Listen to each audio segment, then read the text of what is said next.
welcome back to the Shardbreaker podcast. I am Midnight, and I am here with Mythic Hello. and Darkness. Hello.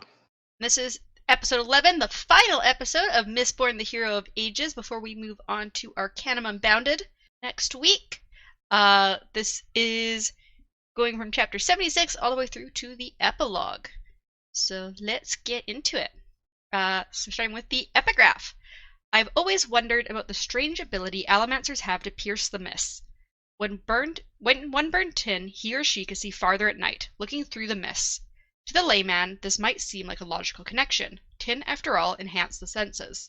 The logical mind, however, may find a puzzle in this ability. How exactly would tin let one see through the mists? As an obstruction, they are unconnected with the quality of one's eyesight. Both the nearsighted scholar and the long-sighted scout would have the same trouble seeing into the distance if there was a wall in the way. This, then, should have been our first clue. Allomancers could see through the mists because the mists were, indeed, composed of the very same power as allomancy. Once attuned by burning tin, the Allomancer was almost part of the mists, and therefore they became more translucent to him. So what did you think about this explanation for being able to see through the mists with tin? I already knew about it last podcast, but yeah. Oh, yeah, Because I hear all of them, beforehand. I hear the next one beforehand. But yeah, I mean, it makes sense. I wish I had seen it. Unfortunately, my ATM was just not burning at that point. I see. What did you think, Darkness? I mean, it made sense because of the the body and stuff. Mm-hmm. Also, I thought about it and I was like, I wanted it to be like this, but I know it makes sense that it's not. Where like if you burn the one where you can see allomancy or whatever, where you can detect it. Bronze. Yeah, it would be so fucking cool if you burn it while you're in the mist, you go like you could like not see shit. Just like completely blinded. Just surrounded by allomancy everywhere. Well, the thing is, though, it only shows you. You only hear people who are burning metals, whereas not just where allomantic metal is in general. Because the mists are more like made up of the metal instead of someone burning the metal. Yeah, but I thought the Inquisitors were like able to see like blue lines and all that. And Yeah, they but all that's. were that.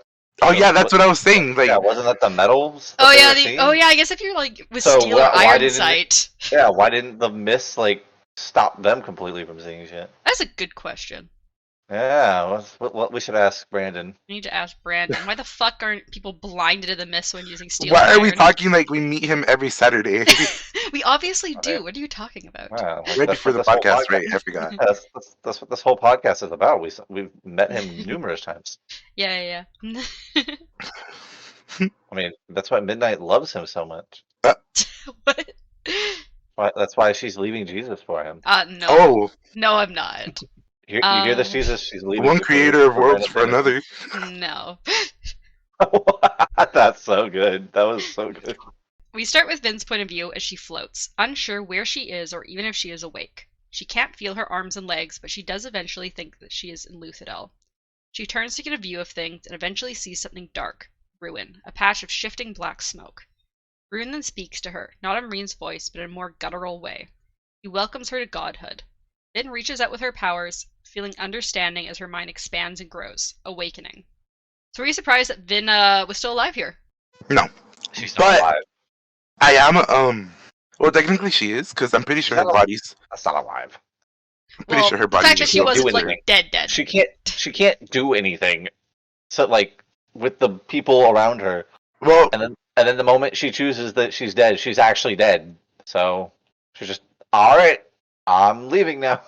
I don't know about that, but I hate that you skipped the one line that was perfect to me in that What whole line? fucking chapter. The one where she's like, "I'm dead." Oh yeah, where she was like, "This is the afterlife" kind of thing. And, I'm dead. Yeah. am I dead? Mhm. I think I'm dead right now. At that point, I was like, "Alright, cool. You just fucking accepted that, man." So Vin can feel and see the whole world at once, and can tell that it's dying. She's surprised to notice that a lot of humans were in the storage caverns. Vin plugs the ash mounts and wipes the smoke and darkness from the atmosphere, and instantly the land Wiped you begins from to the burn. atmosphere, darkness. Yeah, you're no longer in the atmosphere. And instantly the land begins to burn. She quickly moves the planet around so that it's nighttime in the Empire, and tempests begin to swoop over the landscape due to the sudden movement of the planet. A large wave. All I was thinking at this point was, what the fuck's everybody that's on this planet, Right? Yeah, they're I was freaking like, the how are fuck they out. not flying off? like, or in general, just being like, the fuck is going on? Well, apparently most of them are in the caverns. I mean, we do get a little POV from Ellen being like, "The fuck was that whole thing?" Wait, yeah, but we do. But like, I was thinking more. I wanted a POV of the other people, the other side of the planet. They're all burnt to death. But Well, no, they're as They're far as not, we're though. aware, there are no other humans on this planet. wait, what?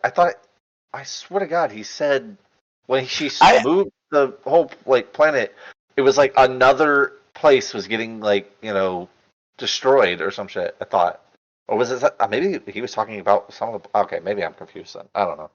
No, I as far as swore we he know, was the talking only about humans are another in the ship. Final Empire. Which doubt, honestly, but Yeah, I know, right? It's like aliens in the I was thinking more about the fact that even if they're in the caverns or whatever, if the fucking world spins that fucking fast, those bitches are turning into ping pongs in there, just bouncing everywhere. Ain't no way. Well, I mean, the planet still has gravity. I don't know if you would be completely. Okay, but the planet's not meant to spin that fast. Okay, gravity is on everything. Okay, if I take a ball with like a bead inside of it, right, and I shift it real quick, the bead is gonna hit the side. Exactly, yeah. I don't know if Gravity's still pulling you on it, but gravity you doesn't move it work fast like enough. it doesn't If you work move like it fast enough, it has I to then don't. pick up to that. I'm not a science person, okay? I don't fucking know. We figured that out. just Yeah. like Neither- gravity holds neither me. is Brand the We same. don't need gravity. Yeah, maybe gravity just doesn't exist in this world. No, it does. What goes up doesn't have to come down. Oh, there is gravity. She was I gonna have- don't know. I don't know. There's not much of gravity in the situation, so. Anyways, a large wave begins to threaten the coastline, and she tries to stop it, but Ruin prevents her from doing so. Ruin laughs at her and tells her that she is like Rashek, trying to solve the world's problems instantly. Finn can see the history of the power, seeing Rashek move the planet around until it's too cold and then too hot, and then creating the ash mounts to clog the atmosphere to stop the world from burning. Ruin tells her that it takes a long time to use the power correctly, unless you want to destroy. Ruin tries to use his power, and Vin, without really understanding how, blocks him. So what do you think of Vin's attempts to try and help the planet and the people, and then kind of just fucking up real bad? Or before he even said, "You're like Rashek," I was like, You're just literally doing exactly what they did the last time." right. Like, oh, what the fuck is going on? Did you learn nothing? Besides that, I was like, oh, well, she is now a god.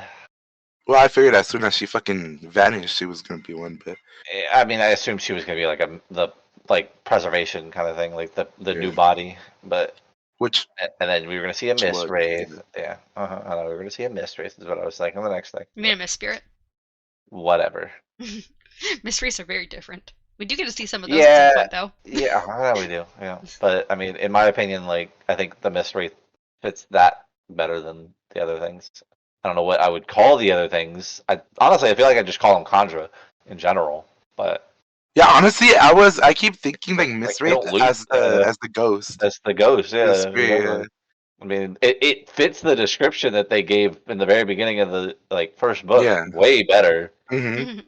I mean, even without the fact that they know about some of the things, like they don't know about some of the things, but like it takes people's bodies and stuff like that. I'm like, it literally could be this fucking mist spirit thing. So the wave crashes into the coast, where people who'd been trying to survive on fish when the crops failed were staying. Finn tries to save them, but Ruin stops her. Ruin tells her that, like Ellen said, for every push there's a pull. She stops Ruin, but Ruin can stop her. Balance. Ruin says that even Ruin says that even if you let her save those people, that she would destroy more than she preserved. Finn, however, thinks that this is wrong, since Ruin had just talked of balance. As Finn turns her consciousness back towards Luthadel, she notes blinding dots of light. It takes her a moment to figure out what it is until she notices the light is in the shape of spires, where the broken Kredik Shaw lays. The light is metal. Finn thinks that she was right about why Ruin couldn't read what was written in metal. Ruin goes on about how preservation made them unbalanced by creating people, and Finn thinks that they are balanced, but then sees that Ruin believes everything he says and has said. Finn quickly realizes that the reason they are balanced is because there is another part of Ruin out there, the ATM, that is hidden from him. If he recovered the ATM, they would no longer be balanced. So what do you think about the fact that without the ATM, Ruin is just as impaired as preservation is? It makes sense because preservation gave a part of itself. and then Ruin's missing a part of itself. So Yeah. Well, would that mean that the part of it, preservation itself was also was that metal then? You know, because there's only one of them so far that we've seen. Yeah, we don't really know much about preservation's metal. Yeah. Like that's what I'm saying. So well, that's what I'm saying. So like you see that one piece, and if One Piece. deduction, yeah, oh I know, right? The deduction of if ATM is Ruin's body, then whatever that, because I don't think they even said the name of that, whatever Unless it it means is. the one that gives Elemency, bro. Yeah, so I'm pretty sure it wouldn't be any sort of spoiler. Do you guys want to know what the metal is called? What? I Do it. mean, you say that, but like you spoiled it already. You spoiled already what Electrum was. So Okay, you might want to make sure before yeah, you. no, but you already know, because the thing is, that was a metal that you guys didn't know about. You already know that this is a metal, and it's not And going to like be what a it does, we just don't know the spoiler. name. Yeah, it's Right. not going to be a spoiler what the name is. Sure. Do you want- Okay. It's That's- Lerasium, or Lerasium. I'm not sure how to pronounce what it. Where would you? When would we learn that? I think you might learn it at some In the point Night during Terror? the Mistborn stories in Arcanum Unbounded. No fucking way. Wait, is it like that fucking thing for like I forgot what it's called. It's like the search for the lost metal or some shit. Oh, the book Lost Metal. Is it? I Uh, think. there's one of the Mistborn books in there too. It's called the Lost Metal. You see, I wasn't looking through that. I mean, knowing the title of the book technically isn't a spoiler because that's easy to find out. I was walking through like a bookstore, but Yeah, it's called Lerasium. Who goes to bookstores? Man? Me. Why? it was my first time in Barnes and Noble. You sound boring. Yeah, probably because you're boring. It's the only place Wow. she feels accepted. Not wrong though. But yeah, so as her mind expanded, she could see how Ruin influenced the Lord Ruler into learning of hemalurgy and creating minions for him to use eventually. She sees the Koloss running towards Luthadel and mostly blocks out Ruin talking about how she had killed all but one of his inquisitors. She then notices Elend also moving towards Luthadel. End of chapter 76. Chapter 77's epigraph. Looking back, we should have been able to see the connection between the mist, Allomancy, and the power at the Well of Ascension. Not only could Allomancer's vision pierce the mist, but there was the fact that the mists were... Every time this man says stuff like that, all I think is hindsight is 20/20, bro. But of course you know now. Yeah. He also has the mind of a god at this point when he's writing this. Yeah, I know, because he's a fucking god. He's always been a god. He just didn't know he was a god yet. He had godly powers with his religions in general. But there was the fact that the mist he found it out. swirled slightly around the body of a person using any kind of allomancy. More telling, perhaps, was the fact that when a hemalurgist used his abilities, it drove the mists away. The closer one came to Ruin, the more under his influence, and the longer one bore his spikes, the more the mists were repelled. Did you have any thoughts about that? I wasn't really sure about a good question for that. Wow, you can't think of questions? You said you were, done with these notes, so quickly. Sometimes the epigraphs don't have good question associated with them.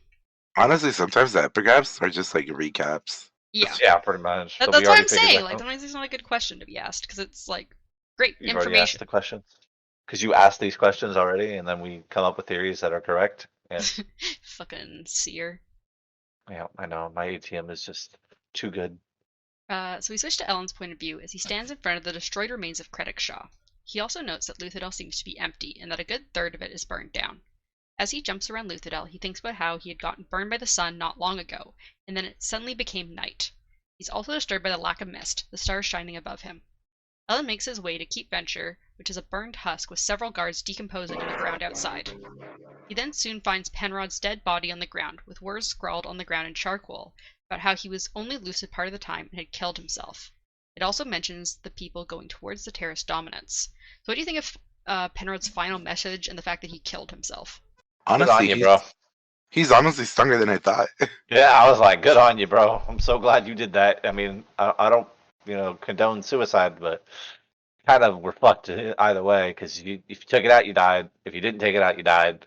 You were At least he went done. down fighting against him, bro. Exactly. Yeah, honestly, he did more than expected considering Most how people. kind of boring and useless he was previously. Wow, he was not useless. He was I know, leading right? a city. Jesus. Yeah, this man led an entire city. Yeah, he hell are turned you it gonna into call him garbage. useless? Okay, Turning technically into Ellen did garbage. that. Yeah, No, 100%. it was But Ruin technically controlling Penrod that fucked it up. No, exactly, Ellen it left wasn't. him there. Either way, you just said exactly what I was gonna say. It was ruined. It wasn't him. He would have been. He would have led this city perfectly. Uh-huh. And you can't tell me otherwise because there's no evidence to say he wouldn't. There I'm is part no of his fan evidence. club, so Yeah, I know, I right? can't talk. Fan club. Oh my god. So in Ellen's mind, a voice whispers, Ruin, Lies, West, and Pits. Ellen thus thinks about how Ruin changes text, but usually only changes to something similar. He thinks that instead of the people going to the Terrace dominance, maybe they went to where the Terrace people currently are. Ellen quickly begins jumping off towards the Pits of Hathsin. We go back to Vin's point of view briefly as she considers how frustrating it is to try to get words and information to Ellen. She thinks that even with Ruin trying to block her, she thinks that some of her words got to him, and this is likely how Ruin controls the Inquisitors. Ruin complains about preservation locking him away, but says that it was only for a time and that for them, time is nothing. What do you think about Vin's struggle to get Ellen information? That annoyed the fuck out of me, but also like technically, like, why is it so much of a struggle for them to talk? Because they're blocking each other. Yeah, Ruin is basically stopping her from talking, and then she is trying to stop Ruin from That's kind talking. of wild.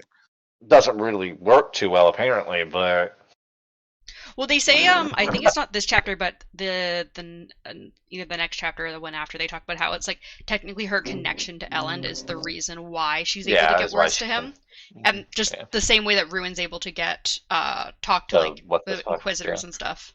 It sucks that that connection was severed. I mean, Wow. Get it? Cause yeah, Wow. yeah. Uh-huh. So chapter 78's epigraph. It may seem odd to those reading this that Atium was part of the body of a god. However, it is necessary to understand that when we say body, we generally meant power. As my mind has expanded, I've come to realize that objects and energy are actually composed of the very same things, and can change state from one to another. It makes perfect sense to me that the power of godhood would be manifest within the world in physical form. Ruin and preservation were not nebulous abstractions, they were integral parts of existence. In a way, every object that existed in the world was composed of their power. Atium, then, was an object that was one-sided. Instead of being composed of half ruin and half preservation, as, say, a rock would be, Atium was completely of ruin. The pits of Hathsin were crafted by preservation, as a place to hide the chunk of Ruin's body that he had stolen away during the betrayal and imprisonment. Kelsier didn't truly destroy this place by shattering those crystals, for they would have regrown eventually, in a few hundred years, and continue to deposit Atium, as the place was a natural outlet for Ruin's trapped power. When people burned Atium then, they were drawing upon the power of Ruin, which is perhaps why Atium turned people into such efficient killing machines. They didn't use up this power, however, but simply made use of it. Once a nugget of Atium was expended, the power would return to the pits and begin to coalesce again, just as the power at the Well of Ascension would return there again after it had been used. So what do you think about how Atium only regrows once used? I was thinking, like, when they started using it themselves, I was like, that's just like all just gonna come back, right? Yeah, 100%. But they're stopping it. Like it's so. It takes time. Yeah. I know, but here's the thing, right? I was trying to wait till we got to that point because technically we haven't gotten there yet. Mhm. But like when they start using it and stuff, and then like Vin is like, "We won," blah blah blah. I'm like, okay. First off, all you did was to stop this from a little bit longer, and he's already stated to you before, time is nothing to you guys. You guys are gods.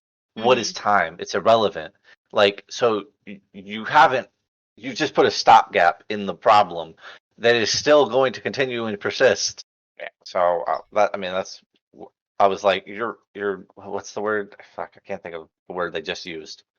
You're nebulous, right? Nebulous is showing. Nebulous Nepotism. That's the word. abstractions. Nepotism. Your nepotism. Your nebulous is showing. Cover it up. Cover it up. God damn. Well, Rain could come back, which I doubt because Phased, but Wait, Rin could come back? I'm assuming because Or like as in like a separate wait, entity. Rin or Ruin? Ruin. Okay, I heard Rin and I'm like, why would Rin come back? You mean Reen? No, I'm just... I mean, we've already stated before that you could say, like, you could pronounce them in any way you want. Okay, but what if I meant, ruin it and I said Reen and you're like, no. Well, I mean, how would you? Okay, if that's how you say ruin. Okay. It's a difference then I between say saying names wrong and saying actual words wrong. yeah. If that's how you say ruin, I mean that's a lot like her saying her words, her Canadian words. So My other question was because they talk about how like Atium will like regrow and stuff, but do you think now that the powers are combined, is Atium no, going to I regrow think or he's no? no. You think no? I think Yes. both of them are. I think both of them are gonna regrow. Yeah. Do you Both think there's types. still the separate, basically like bodies of these powers, even though they're technically one power now? Mythic. What if What? you use atium and then that other metal like for preservation to make like a different metal? Or you think it's gonna be like a whole new metal? It would be Oh, cool because they're a different god. Yeah, that would make sense. Yeah. it would be cool if you could I forgot what it's called. An alloy? An alloy of the two? Yeah. But Yeah. I mean, like yeah, I was thinking like I don't it's not gonna go away. yeah, Like let me just burn my ATM and I'll figure it out. Yeah, Oh wait, I Mythic. gotta Let's use make a ATM and prediction. Duralumin. Is there Yeah. going to be an alloy of the two, or are they going to be two separate still? I feel like it's gonna be I mean, both. I have to go get my ATM and I don't have it right now, so Oh, I see. I I mean, see. it It's kind feel all of like burned up. it kind of all got burnt up, I you see. I know. see. I feel like they're both still gonna be there. Not necessarily together, but they will figure out that like that's probably a thing, you know? I kind of like that idea, to be honest, that he makes his own metal kind of idea, his own body, I guess. I mean, even in my opinion, I don't think he's. I mean, was it stated he lost his body? I don't remember it ever being stated he just wasn't there, but like I don't remember it being stated that he did like Vin's vanishing act though. Sazed?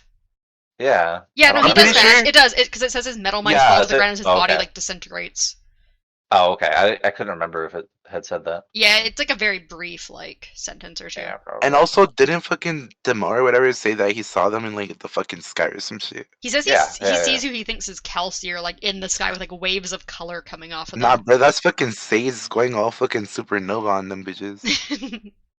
No, but I was saying, bro, I've been trying to say this for the past like 5 minutes and I can't get it out. Okay.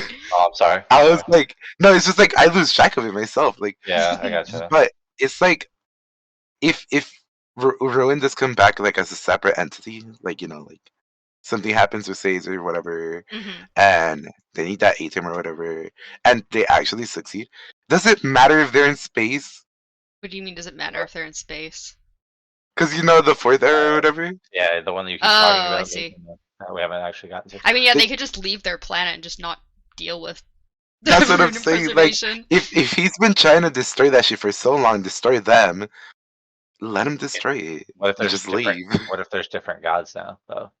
Like in space, like what if each planet That's what I'm hoping is for. owned by a Yeah, different god? Yeah, is owned by a different god, kind of idea. it's owned by me. Darkness is a god. Darkness is a I'm god. pretty sure I am. You know. Yeah, The pretty deepness sure was not a darkness is god, too. though. There was not a third god, Nah. darkness. Well, Sorry. technically, Well, I mean, it was created by a god, so yeah. Going into this chapter, we go to Say's point of view as he considers the oddness of the conjure prisons, a hole in the ground with a grate on top and bottom.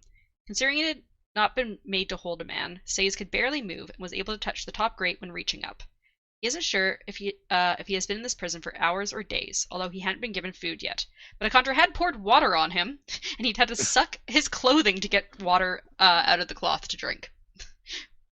Which, yeah, they didn't That's really smart. think about how to, like, give water to a non-conjurer. my dumbass would have just fucking licked it off the clothing. So Sayes thinks that he is choosing to believe in the terrorist religion and thinks that preservation may be looking over them and have a plan. He thinks that he needs to be ready to help Vin, and so he needs to escape his prison. The grate and lock are both made of metal, and he touches them to begin storing weight and speed. He doesn't like using things that aren't portable as metal mines, but it's all he has currently. He then meditates, only stopping when he hears someone coming to pour more water on him. He would then let go of the grate and lock to huddle down and pretend to sleep. Once the conjurer was gone, he'd go back to filling the metal mines and meditating. What do you think about Say's idea to use this metal as some metal mines for him? That was cool. Also, very convenient. Back to way back when darkness. I mean, I think it was last podcast, or last episode. But when Darkness was like, "What? Why don't they just make themselves out of metal?" Man, you know how cool that would be. Because like now that we learn about other things with that, with metal, like, oh my god, it would be such an interesting. It would be like Yeah. not they wouldn't be affected by ruin. Maybe like I feel like if I was the Lord Ruler, I would have made that. I would have at least tried to do that. You should give them aluminum bones. Yeah, exactly. Does that help with Aluminium bones, you know. I Does don't that help know. with hemalurgy? I don't know. I'm gonna be honest. I do not know. That would be wait. Also, did we ever get an explanation for the second fucking lake? Nope. No. You see, I asked That's you. not plot Yeah, relevant. I asked you. I asked you You specifically. did. He did. He you- asked specifically if we would learn it in this book, and you said yes. I thought okay. We learn it in Arcanum Unbounded. I forgot about that. Oh, we learned about it. Oh, okay. We do As learn long about as it. We learned about it. We do learn about it. That's all I wanted, Loki. Yes, I thought it was in this book. It's in Arcanum Unbounded. You will learn about it. It's briefly mentioned in Arcanum Unbounded. Briefly mentioned. I want a whole historical background, bruh. Briefly mentioned. That's not a new sheet. No, it tells you what it is. Midnight is always briefly mentioned. Okay. So during one of the times he thought water was coming to be poured on him, Tensoon instead appears, along with another Khandra, Melan. Tensoon is in his wolfhound body, and Melan is in her willowy wooden true body. Melan unlocks Sei's prison, and Sei climbs free to see other Khandra in deviant true bodies. The prison guard was bound and gagged. Tensoon asks what happened, as the story was apparently that Sei had angered the first generation and had thus been imprisoned. Sei tells Tensoon the true story of the seconds taking control from the first, which causes Melan to gasp in shock and say that Khandra would never do that. Tensoon states that they need to find the first, and the other Khandra in the room say that they will help as the seconds force them to serve the humans. So were you surprised that Melan, who was so against the seconds, was still so surprised that they would imprison the first? Shocked? No. I mean, they seem think very of themselves naive. like essentially the fucking perfect race, Yeah. which is so fucking annoying, but They're better than humans, apparently. they are. I was there. You were there? So Tensoon then, with his better wolfhound hearing, states the other Khandra are coming. Fifths enter the room, and Tensoon attacks while the other Khandra, unused to conflict, shy back. Sei smiles as he thinks that Tensoon fits in with the Khandra about as well as Sei fits in with the Terrace people. Tensoon is only 1 against 5/5, though, and soon he has to retreat. The Sei begins to tap his metal binds by keeping a foot on the grate and lock. He uses his enhanced weight to crush the bones of the Khandra trying to fight him. Sei goes back and forth between tapping and storing weight and speed as he fights the Khandra, picking up their hammers to also fight them. Tensoon also helps, pinning one of the Khandra and stating that he thought Sei was a scholar. Sei just replies that he is, and that someone like Vin would have escaped days ago. What do you think about Sei's cool little fight against the Khandra, crushing their bones by, increasing his weight? It's pretty cool. But once again, not a warrior. He's not a warrior. He would have escaped days ago if he was. He just I don't know about flopped that, over. So Tensoon begins questioning the captured guard, Forkud.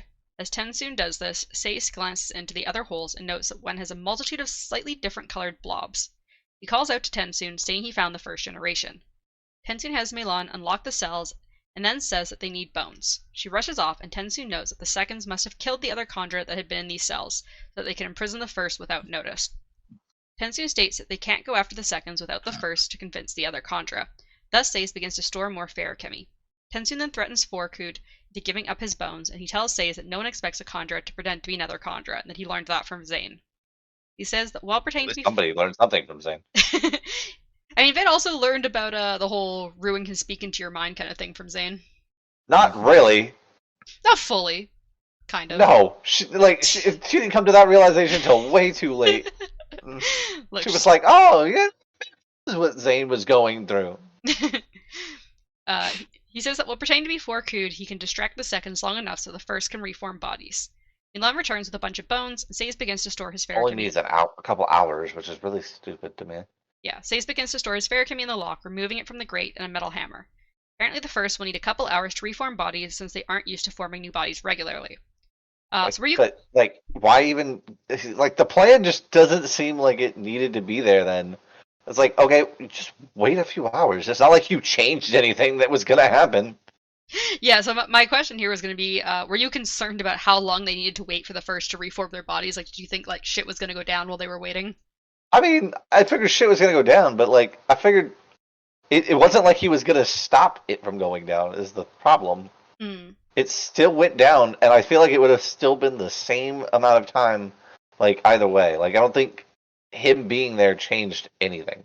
Him having changed into this other conjurer, I don't feel like actually did anything of merit. That was like, because everything that would have happened, like anyways, happened. Happened, yeah. Yeah, like nothing. He changed nothing. Well, no, because the So, thing is, if the seconds had been like, hey, we haven't seen Forkhood in a while, go check up on him, showed up while the first was still forming bodies, they could have broken all their bones and kept them from shouting out about the resolution. but you could have also then instead fought them off Yeah, that's true. and just held on, like and been like, okay, well, they need an hour, okay, well, we just stand here and hold for an hour.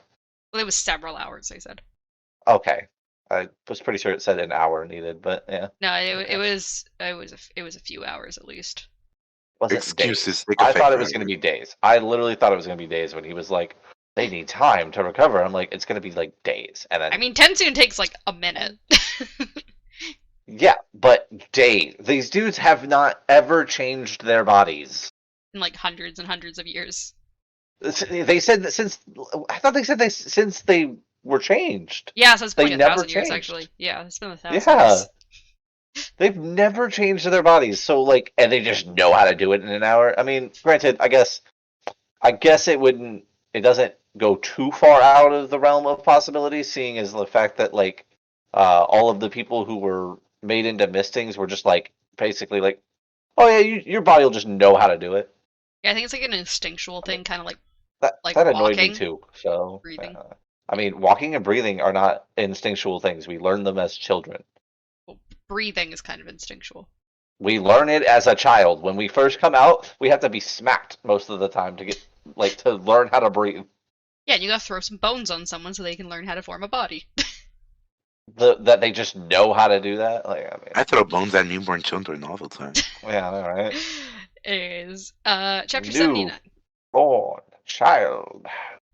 Chapter 79's epigraph is, I believe that the Mists were searching for someone to become a new host for them. The power needed a consciousness to direct it. In this matter, I'm still rather confused. Why would power used to create and destroy need a mind to oversee it? And yet, it seems to have only a vague will of its own, tied into the mandate of its What will abilities. Tied into the mandate of its abilities. Without a consciousness to direct it, nothing can actually be created or destroyed. It's as if the power of preservation understands that its tendency to reinforce stability is not enough. If nothing changed, nothing would ever come to exist.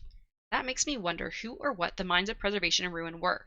Regardless, the Mists, the power of preservation, chose someone to become their host long before all this happened. That someone, however, was immediately seized by ruin and used as a pawn. He must have known that by giving her a disguised hemalurgic spike, he would keep the Mists from investing themselves in her as they wished. The 3 times she drew upon their power then were the 3 times that her earring had been removed from her body.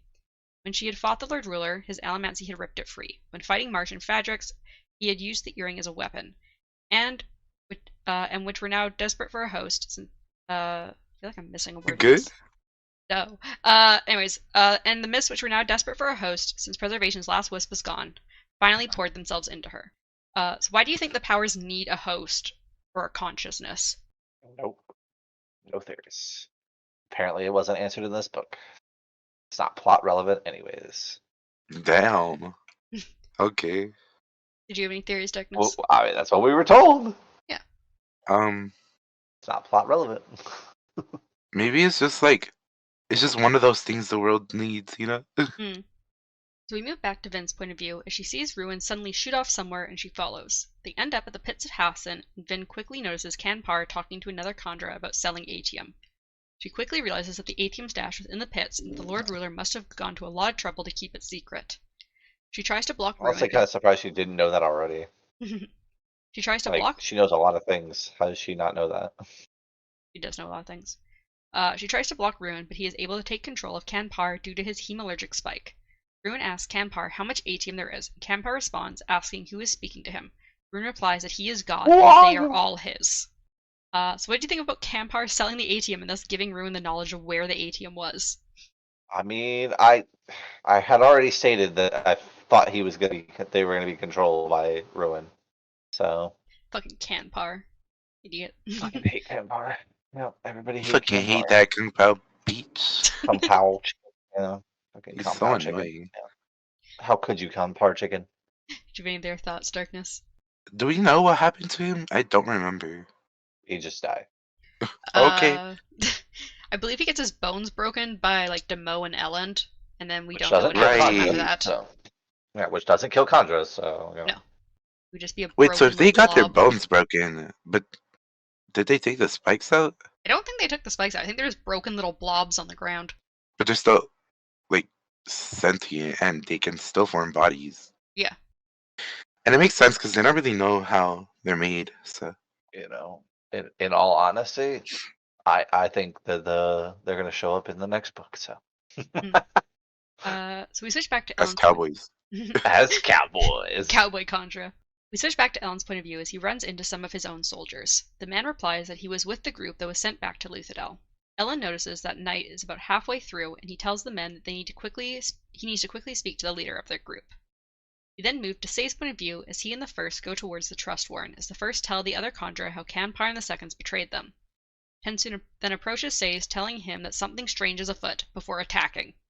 Tensoon begins to try to choke Say's, and nothing strange is afoot. Tensoon begins to choke Say's, and Melon cries out in shock. Tensoon tells Say's that something is very wrong and that he can barely keep himself from crushing Say's throat. Adek whispers that it has come, and then in a louder voice shouts out that the resolution has come. Tensoon jerks, and then with one hand reaches towards his shoulder as Say's passes out. So what do you think about Ruin taking over Tensoon, but Tensoon still being able to complete the resolution? Tensoon is the Strong god ass of motherfuckers, he's yeah. the god of conjure. I mean, yeah, I see that too. Would you say Mythic while Darkness was speaking? I couldn't really hear you over him. I agree. He's the god of Conjure, Mm. but like not in like a actual godly sense, but more like he's insanely good. It's almost like he was created in order to do so. Chapter 8. It's like he's the hero of ages. Yeah, I know. There's a lot of those, you know. Without go down this road again. Without them, there would be no savior. So Says couldn't be the only hero of ages.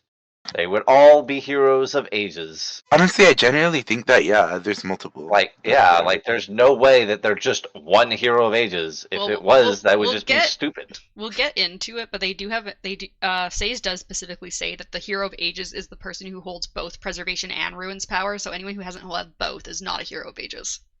No, But that's he's not also true. just making that assumption, though. Like, it's not like it's a known fact. This man He doesn't bases know it a on lot the of prophecies. things.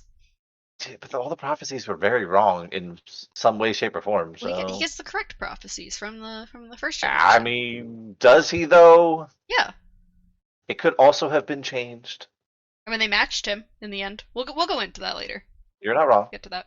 I mean, so did it matched a lot of people. I'm not as well as it matched him when he goes into it.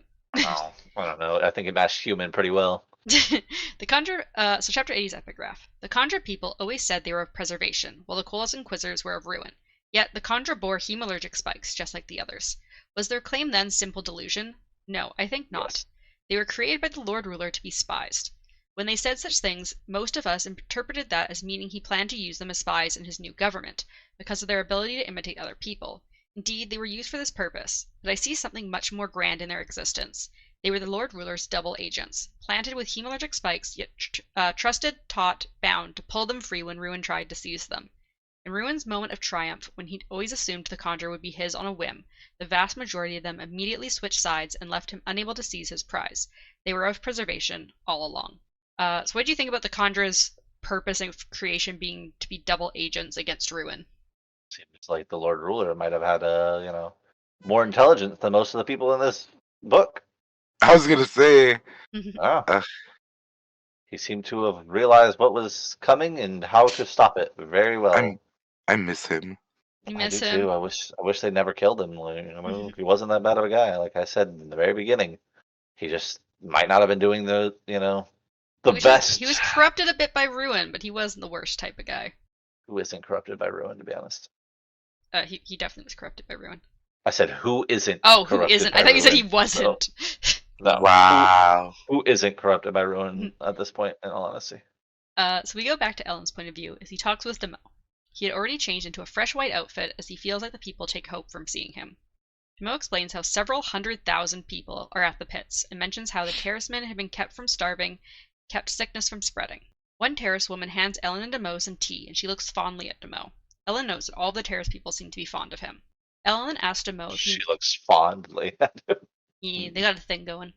I bet. I mean, they basically confirm it. I mean, as they do. Yep, I'm waiting for the kid now. Maybe their kid will be in the next book. Ellen then asks 400 Demeaux something years ago later.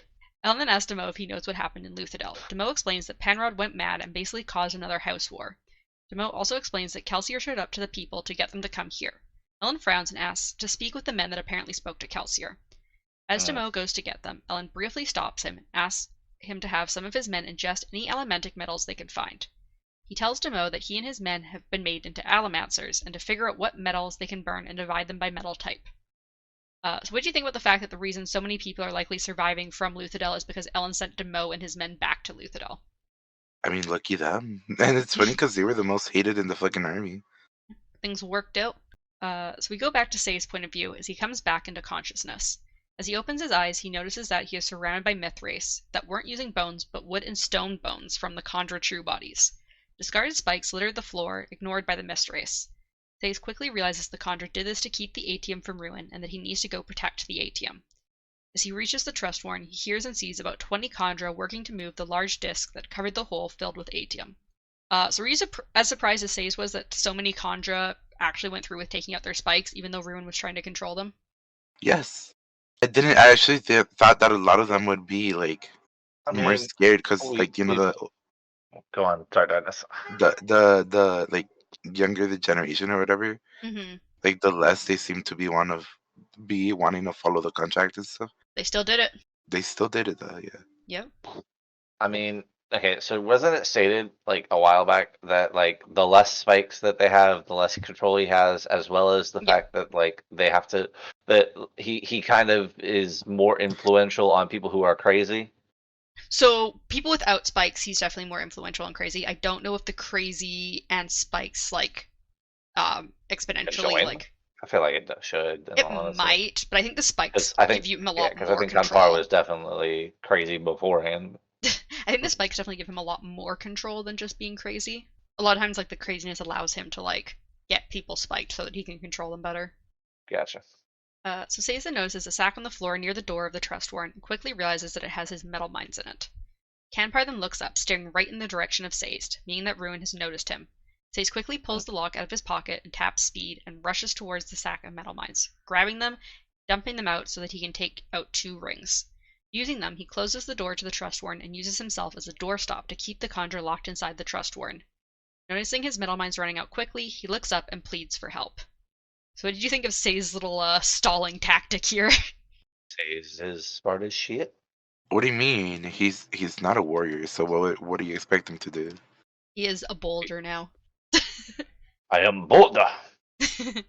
I mean, all I could think of when I was listening to it was hold on. I don't know if anybody here has seen Game of Thrones.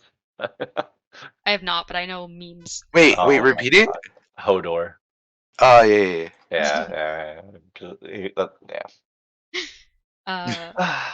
Great reference.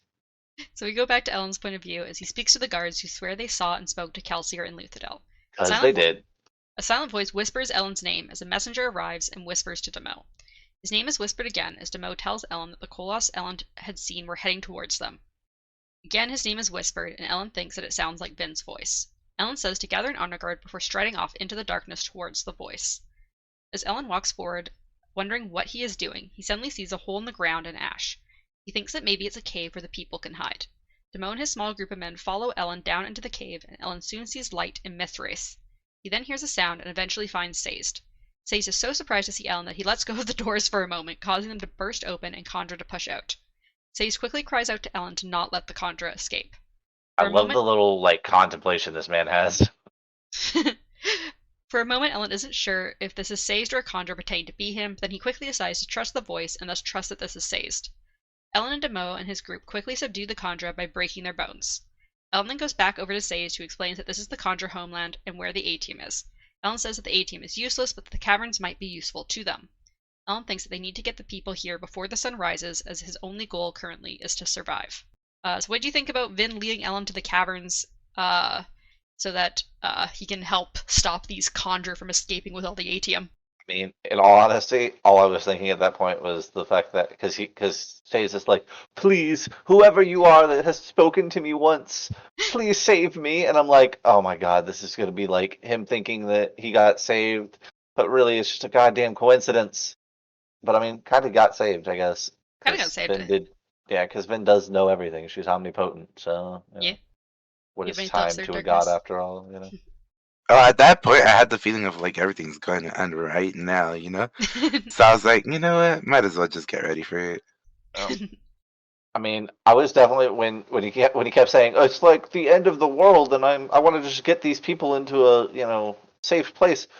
There's nowhere safe. It's the end of the world.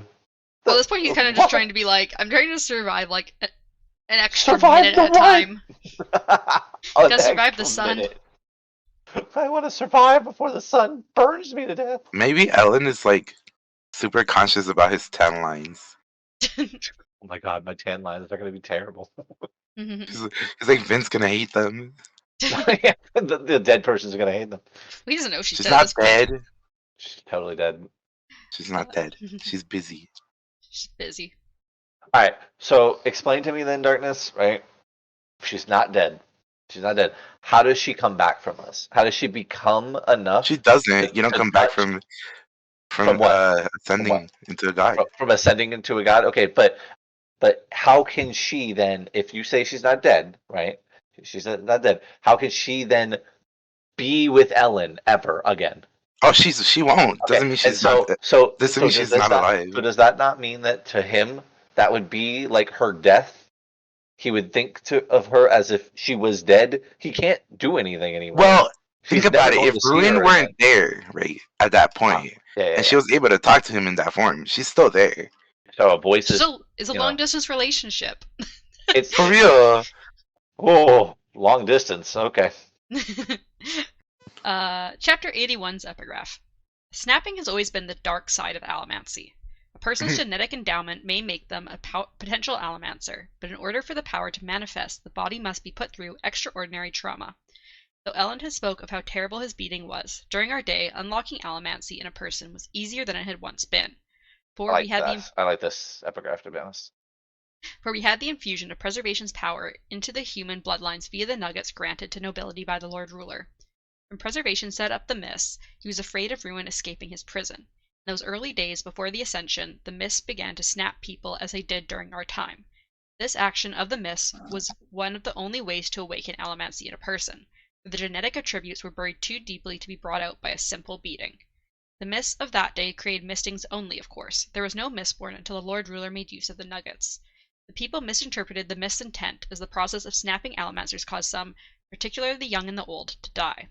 This had been Preservation's desire, but he had given up most of his consciousness to foreign Ruin's prison, and the mists had been left to work as best they could without specific direction. Ruin, subtle as ever, knew that he couldn't stop the mists from doing their work. However, he could do the unexpected and encourage them, and so he helped make them stronger. That brought death to the plants of the world, and created the threat that became known as the Deepness. What were your thoughts on snapping and the origin of the Deepness? It's kind of cool, I guess. I was hoping the Deepness was going to actually be like a tentacle monster, but It was not, unfortunately, a tentacle monster. It was balance. Wait. I mean, it technically is both powers. It was mostly a preservation, but then that's Ruin why I was kind of like- encouraged it. So technically, it was a different god, because yeah. Sure, Darkness. We can go with that. it was its own thing. So we go back to Vin's point of view as she projects a smile at an agitated Ruin. They watch as Demo wakes the people and get them into the caverns. Vin can feel the sun coming and knows that the planet is too close to it.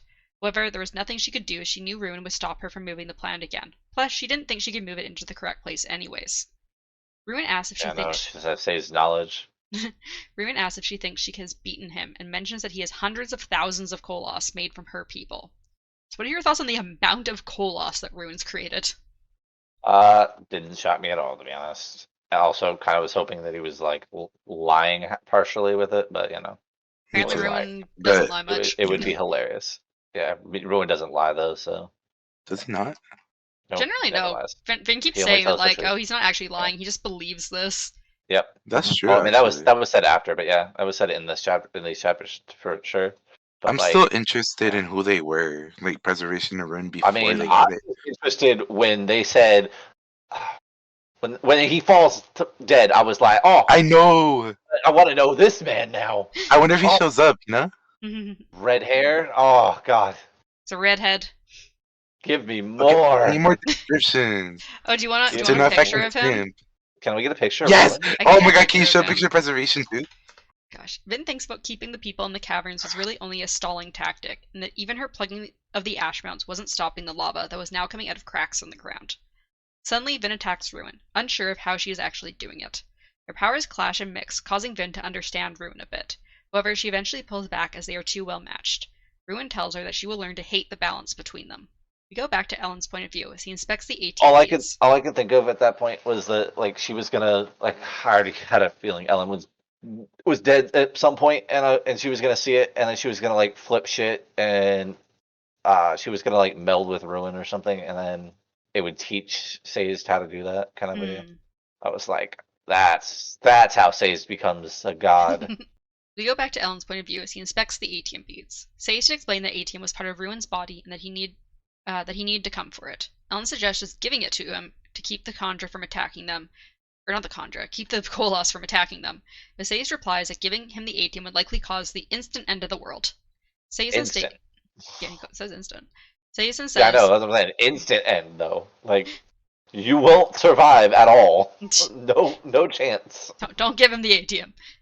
Sazed Yeah. states that he is confident that Vin will come and save them. So Oh, at this God. point, did you believe, Sazed, that Vin was gonna No, save No, them? not at all. I was like, God, she's damn it, fucking bro. like gone, bro. Like, go back to your emo phase where you didn't believe in religion. God damn. Quit Uh, making her a fucking religion, just like they made Kelsey a religion. Moda comes over to tell Ellen that in terms of soldiers, they have 300 that came with him and about 500 from Luthadel. There are also about 100 ordinary citizens that they armed with Kandra hammers and spare weapons. Ellen asks about giving the people medals, What are but Demoa... Conjure hammers? What are the did you say They, Conjure hammers? yeah, they have... So the Kandra, remember, the fifth and stuff, they have like these hammers which they use to break each other's bones to like keep them Oh, from running away. okay. I thought I heard I don't know hairs. why. Yeah, oh no. Okay. No, the hammers. When they said that, I was like, did they? That was like a typo or something? Because like I thought maybe they were talking about like Kolos. No, the It's like Kolos have the I giant was swords. picturing. Kandra have hammers. Yeah, I'm over here picturing. Yeah, I'm over here picturing a giant hammer, and like I'm like, Jesus Christ, how strong are these people that they're You able to know, carry these things? it's the fact that no matter how many times I see how Conjure looks, I'm always gonna picture them like a slime blob, Yeah. and I just pictured like a little like slime blob with a hammer like on its side. So Ellen asks about giving the people medals, but Demoa replies that none of them were able to burn the medals that they could find to try them. As Ellen thinks about his lack of options, he thinks about the fact that Demoa's group of men have been sick the longest. He quickly turns to Demoa and tells him to eat the bead of atium that he's holding. Demoa does as he's told, and after a moment he looks at Ellen in shock, causing Ellen to smile. So were you expecting Demoa and his men to be atium mistings? Yes. Yes. Mythic I'm pretty literally sure I said it called as it. soon Yeah, as it I'm pretty sure I happened. called that You shit did. way back when. You called it, I was think, like around the time that they like the mist hit them and they stayed sick longer. Yep. You're Yeah, like, I oh, was they're gonna like, obviously have the these guys most are ATM. powerful metal. Yeah, they're ATM mistings for sure. I was like, but I think that was even before though that we got to meet the other guy though that had ATM as a Yeah, it was before power. that, I'm pretty sure. Yeah, and like I was like, these guys are gonna be like ATM mistings or some shit because like I wanted that to be a thing Well, yeah, for and so long. Darkness had also been And going on Darkness for came a up with the while about fucking it. name. Yeah, Darkness came up with a great name. I was like, shit. Darkness eating ATM too, man. So we move back to Vin's point of view as she watches the Kolos approach. She tries to throw herself against Ruin again, but is stopped. She then hears Ellen giving a speech, telling his men that he asks them to follow him to death, as each moment they fight will be another moment that the people in the caverns can live. He says that the Kolos will kill them, but first they will fear them. The men yell and run out. Vin then sees Ellen leave the cavern, standing before the oncoming wave of Kolos. She cries out in fear for him, but suddenly he bursts into light and begins killing Kolos, avoiding any attacks. Vin is shocked by the grace in which Ellen fights and soon sees the other soldiers run out, also bursting into light and beginning to fight. Ellen had an entire army who could burn atium. So what do you think of Ellen and the Seers going to fight until they died, basically? Did you realize Ellen's like plan with the atium at this moment? Yes, I had a feeling that it was going to be something as short-sighted as that. Like, oh yeah, we'll just eat the ATM and then you won't have it anymore. Such a human idea, in all honesty. But like, I was like, but it has to come back at some point. Except like, Kelsier fucked up the pits of Hassan, so it doesn't come back as quickly. as quickly. Well, as it they comes back. they did explain that it's gonna come back in general. So It will eventually, yeah. Yeah, but so like they were like, really Kelsier he's- didn't like completely fuck it up. He just like yeah. But delayed he fucked it up for a long time. I mean, he's just stopping the inevitable, in all honesty. I mean, that's literally all that was. Did you realize Ellen's plan, Darkness? Well, I figured they would use it, but the real question came when like Ren actually got people in there. What was he gonna do? Like, let's say if the ATM was still in there, right? What would he have done? I don't really know how he uses the ATM. I'm gonna be honest, because he doesn't end up being able to use it. He never I gets don't really it, know how so it works. we don't get an answer to that question. But also, like, would it be the thing he's taken over who's gonna use it, or would it be like him himself? I wonder if like maybe like his black smokiness would somehow like go around Be the able to ATM and manifest or absorb it. something? Embody into it, yeah. Yeah. Imagine not a giant sure. metal body like a Maybe, fucking maybe, titan.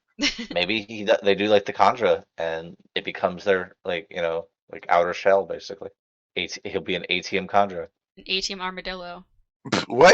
I don't know. That's what I thought Okay. of when you said it becomes a shell. ATM. It Oh, becomes an gotcha. armadillo. Yeah. But no, like kind of like how they do stone and wood and all that. Yeah, It's yeah. his true body. That's the word I was looking for. It'll become It's his Ruin's ATM true true body. Yeah. I mean, it is his true body, but It is, yeah. That's funny as fuck, actually. yeah, right. It's his true body. Yeah. It is. It's his true body. So we go back to Ellen's point of view as he feels like a god. It was his first time burning ATM. Yeah, thought you'd like that line. Ellen, you feel like a god now. And it enhanced his mind, allowing him to make use of the new information the ATM was giving him. He had swallowed so much ATM he felt like he would throw up, much more than anyone had ever burned before due to how much it was worth. When he started to get low in ATM, he went back to the cavern entrance where Sage was waiting with more. We go back to Vin's point of view as she blocked. I loved his thought pattern later though, because I was thinking the same thing. I was like, well, you have so much now. Test it. Test out Duralumin, please. Just see what it does. I want to know. I want to know what Duralumin and gold does. I want to, yeah, that too. But I also want to know what Duralumin and oh wait, I guess you don't burn that, do you? Do you? Wait, you might burn that. Do you burn the thing that gives you Mistborn powers? Yeah, you have to burn it. Yeah. Anyone can burn it, even non-mistings in Mistborn. What happens if you mix Duralumin with that? That is a good question. Do you just become preservation? Yeah, do you just become a god? Yeah, right. Duralumin with what? The Lerasium. bead that that's it. That's the word. Yeah, the bead that he ate that made him a Mistborn. What would happen if you mix that with Duralumin? Yeah, you're already a Mistborn so that you can burn Duralumin, and then you swallow some of the Lerasium and Duralumin, and then you burn it. What would happen? What would happen if you were already a Mistborn? Yeah. Well, because you have to be in order to burn the Duralumin with it, because otherwise you'd have to burn it first and use it. Yeah, before but I'm saying, what would happen? Yeah, but would it do anything if you like? Yeah. I think it would just You already enhance missed your Mistborn powers, because like it makes you like a super strong Mistborn. Like it's like they're kind of like. So like they'd be Vin, basically. Okay. That's like what I was the thinking right now. That's funny. No, I mean like Vin. they'd be like Vin, but like without having to use the earring. Oh, without the miss. Yeah. Yeah. Or you know what? There's a good theory. Maybe they just get like the powers of the mist, where the Maybe. mist, like your abilities never leave. You're never out of metals, kind of. Maybe, yeah, maybe we'll let anyone draw upon the miss. So we go back to Vin's point of view as she blocks Ruin while he rages. Ruin tries to attack her, but like when Vin tried, they are too evenly matched. She tells Ruin that he was wrong about the only reason to create life to be destroy it. They create life to watch it grow, and that emotion will be Ruin's defeat. We move back to Say's point of view as he watches the men fight the Koloss. A small group of men were with Sayst: Garv, the leader of the Church of the Survivor in Luthadel; Barathtal, the foremost Terrace steward; Lord Dedry Vasting, one of the surviving assembly members; and Azildin, the young woman who Demo had apparently fallen in love with. A few others were also with them. Say tells Garv that Vin will come. What did you think about Say's insistence that Vin was going to come? show up. I mean, once again, go back to your emo phase and stop pretending that, everybody's a goddamn deity, all right? I'm Because, more surprised about Demo and his romantic relationships. Miss yeah, I know, right? Terrace woman. I mean, after He all, should. he's a Mistborn now, so, or not Mistborn, a Mystic now, so, What do you think happens if a misting and a fair chemist have? Oh, she's not a They fair make chemist a though. god baby. A god baby. She's not a fair chemist though, because Sazed is the last fair chemist. Okay, but they could still be descendants of them, and it's just like dormant, right? Yeah, she could. Yeah, She could have fair chemist children. Just she yeah, isn't one. so maybe she'll have a ferrochemist child with him. It'll also be Didn't a fucking Mistborn. Tumblr have a bunch of children too? Tumblr. Tumblr? Whatever Yeah. the fucking name is. Who? Asace's love interest. Oh, Tindwyl? Yeah, that Tumblr, one. yeah. Yeah, Tumblr. Tindwyl had like a ton of children, but like the Inquisitors apparently were killing all the ferochemists His love to make the interest. spikes. Oh god. So all her The kids way who were you said it. ferochemists are probably dead. They probably killed all Oh. of her children to make spikes. That's lovely. Tindwyl's children live on in Marsh. Oh god, no. Ew. Wow. That was a sight. Okay. Where was I? We go back to Ellen's point of view as he continues to kill Kolos, noticing the sun is starting to rise. He'd been fighting for hours and was starting to grow tired since ATM did not give you stamina. He turns to go get more ATM and sees one of the other ATM soldiers get killed. Then another dies as Ellen begins to back up towards the mouth of the cavern. Another man dies and Ellen thinks they are running out of ATM. Ellen kills more Yeah. Kolos before turning to see Marsh, one eye spike missing to allow Ellen to see straight through his head. And he is burning ATM as well. Yeah, well, when he showed up and one spike's missing, I was like, ha ha! Damage! I When- was actually kind when- of thinking he was gonna put a spike in his head, though, honestly. No, he didn't put the spike back in. He's just wandering around spikeless. A hole in his head. Mhm. When it showed that the other people were dying, even though they were burning ATM, I was like, it's over for Ellen. That's the moment I knew, bro. We move to Human's point of view as he leads the Kolos. I was wondering why he didn't just burn the other type of metal that makes it so, like, Electrum. yeah, that's it. I'm not sure if he had any on him at the moment. I mean, that's poor planning on his part. Oh, No, mean, to but be it did fair- say he barely had any medals. Like, yeah, He'd that's been still using poor up a planning on bunch his of part, them. man. Yeah. I mean, why would you use Electrum? That's Nobody true. has ATM aside from you. It's very true. Like, so it just kind of confused me. Maybe he's used Maybe up he all like- the Electrum he had previously back in Fadrex. maybe he wanted to feel fancy. Or powerless. So we move to Human's point of view as he leads the Kolos through the tunnels of the Human! Conjure homeland. Human can feel Ruin controlling him, stronger than Vin had been, which he calls the little black-haired girl. Oh, yeah, I love that. Oh man, I love human perspectives. Oh my god, human POV is so good. He kills any humans he comes across until he makes his way into a large chamber. Ruin Wait, he does kills not himself? kills the any other humans, not him. Nah, Any other nah. humans. Any humans he comes in contact with, he said. No, Yeah, so. except for himself. Ruin does not have him kill the people in the room. Instead, he runs inside to look for something. He goes through another door into a room that contains what Ruin wants. So were you expecting Human to be the leader of the Kolos that were looking for the ATM? I mean, I was expecting him to show up again. So, That's true because they did, talk about human, but nope. Human, But the I was, best I was Kolos. expecting him to show up again. I just didn't expect him to be on the wrong side. Yeah, well, he's So. got 4 spikes. What's he gonna do? Fight. He's strong. He's a beast. He's gonna be the hero of ages. That's what I You was know- thinking. do we know what happens to the Kolas? That's one of my questions at the end. Is what do you think happens to the Kolos at the end? Yeah, exactly. We'll It's get there. not plot relevant in Darkness, so we don't get our answers. We go back to Ellen's point of view. I'm as sure we'll Marsh- get our answers in Arcanum or Bandit or whatever the. It's like, crazy I'm how sure I they're came not up with that question too. I have the I know, right? question written down. gonna- You definitely came up with that question, though. We go back to She's Ellen's. like, I'm gonna steal that question. Nah, Yeah. we got It's you. like I'm just gonna say I always had it written down, and I really didn't. Yeah. But they always come up with better questions than me, so I just don't ask. I don't think of the questions anymore. We go back to Ellen's point of view as Marsh asks Ellen to guess what he found. He had found a Kandra carrying ATM to sell. Ellen pulls out an obsidian dagger and dodges a Kolos attack. He can hear other people around him running out of ATM and dying. He can feel not just his ATM getting low, but also his other basic metals. As he dodges an attack, Marsh tells him that he will kill him like they killed his wife. Ellen, however, Oh doesn't believe God. that Finn is dead. I was really kind of hoping he was going to though. Like I was like, when the moment Marsh was like, "When I killed your wife," I'm like, he's gonna go off now. He's just gonna all of a sudden he's gonna like pull in the non-existent mist and he's just gonna fucking destroy Marsh. Imagine if And he then, like Like, just he- pulls out Vin's earring. yeah, right. Because that's all Like that's left of her. I like, was just like, oh, you you thought fucked he was up gonna go here. crazy? Yeah, Mhm. I thought he was just gonna get Like he like was gonna lose his head? superpower. Funny. You're funny. So suddenly, pewter and iron flare to life within Elend, and he pulls his sword to him to block Marsh's attack. He pushes Yeah, Marsh back with his attacks, and Kolos seemed to shy away from him in fear and awe. Marsh tries to Yeah. push on Elend's sword, but it was as if something was blocking him. Elend continues to attack, and Marsh stares at him in shock as he's forced backwards. Elend feels Oh. powerful allomancy inside him, even though his metals, aside from his atium, should all be burned away. He looks up towards the sun and sees a figure of pure white holding him by the shoulders. Then, he looked back at Marsh to see something black, like a flowing cloak, behind him as he attacks. As Marsh approaches Elend then burns atium and duralumin together. Knowledge saturates his mind, and everything becomes white around him.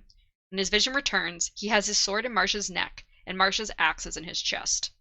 What do you think of Vin and Ruin fighting through Elend and Marsh? I was gonna ask, because They poor can't. It's not, Ellen. I mean, they can't fight themselves. They can't fight with each other. Mhm. Normally. So. Well, they did end up doing it regardless. Whoa! You know, They were doing it. Oh, I missed a God. part of oh somewhere in yeah, this. they ended up Holy being shit! one together, you know. Uh, Oh yeah, you're right. They did. Yeah, they did enter each other. You're right. Oh, gosh. no, but like, I think that part, like, well, not that part exactly, but you remember the first time, which is like already past, I'm pretty sure, where she tried like Attacking him? attacking him. Mhm. Yeah, and then she pulled back like, oh, I guess he's defending himself. That pissed me off so much when she fully attacked him and kept going. It angered me so much because if she did that beforehand, Ellen would have been fine, but I mean, I guess Ellen was the catalyst for her wanting to do that and push beyond that. But like, still, like is him not being in danger enough for you to like just throw I mean, yourself at that? yeah, I kind of agree with you on that because I was feeling the same. Ideally, I feel the same way. But I definitely felt that way much more when Ellen falls and she's like, "Well, that was a that was a stupid idea because now I don't care." And I was like, "Oh, she's gonna go fucking ballistic," and then she just, yeah, I was like, "Okay, that was a anticlimactic scene for me." Yeah, I feel like she could have just done that earlier Yeah, I to agree. save him, but I mean, I don't know, maybe. I feel like the pain of him not being able to be with her ever again. Should have trumped it. Yeah, maybe. Yeah, it would have been more tragic. I'll never be able to be with her. Because I doubt his death would affect much. I mean, she kind of stated it already. She kind of already gave up with like on him at one point, and so she kind of, was already at that point. She could have, yeah, and I guess she could have like also realized the fact that like no matter what, if Ruin is still alive and still like doing his bullshit, she's not gonna be able to be with him regardless. So it's not like, oh, if like let's say Ellen wins this fight, he's still gonna be there. Like whatever. She's never gonna be rid of him. So, what do you also think about the combination of atium and duralumin? It's insane. Yeah, I got so fucking like excited I over was that. hyped. Yeah, I was hyped on that. That was insane. Do you But want also, to... I'm like hard stuck on gold. Like I know Yeah, you are. what gold has to do something.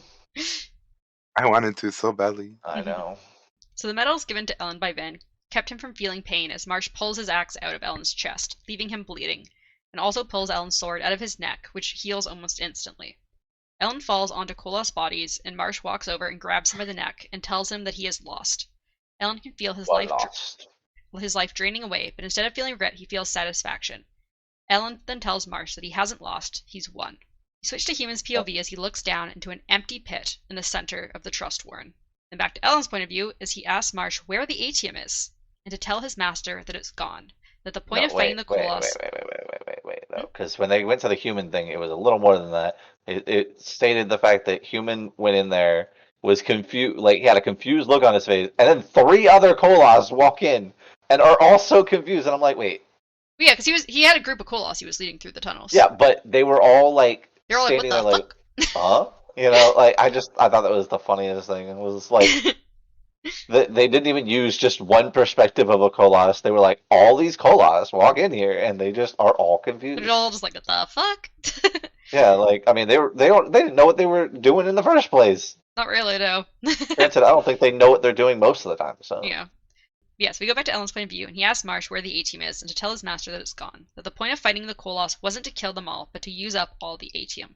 They burned away all of the A-Team, and that is why they win. Marsh screams in anger as Elend thinks that it's just up to Vin now. So what do you think of Elend's plan to burn away all the A-Team so that Rune couldn't get to it? We kind of discussed it a little bit, but do you have any other thoughts about it? great plan, poor execution. I mean, you know. 'Cause Also, I found a Execution. Get meme it? about it. Oh. you have a meme about it? I found a meme. Also, they didn't really go into detail with what's it called? The super like burners of one single thing. Oh, the Savants? Yeah. Yeah, they mostly only talk about Spook. That's kinda ass.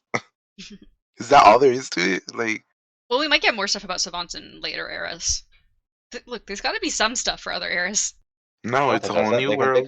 Make a whole new book. Anyway, so Vin watches as Marsh decapitates Elend. Rune thrashes and rages, yelling at Vin that he killed what she loves most. Vin gently reaches down to touch Elend's head and thinks that she had let Elend go a long time ago. Every moment with him since the Well of Ascension had been a blessing and an extension.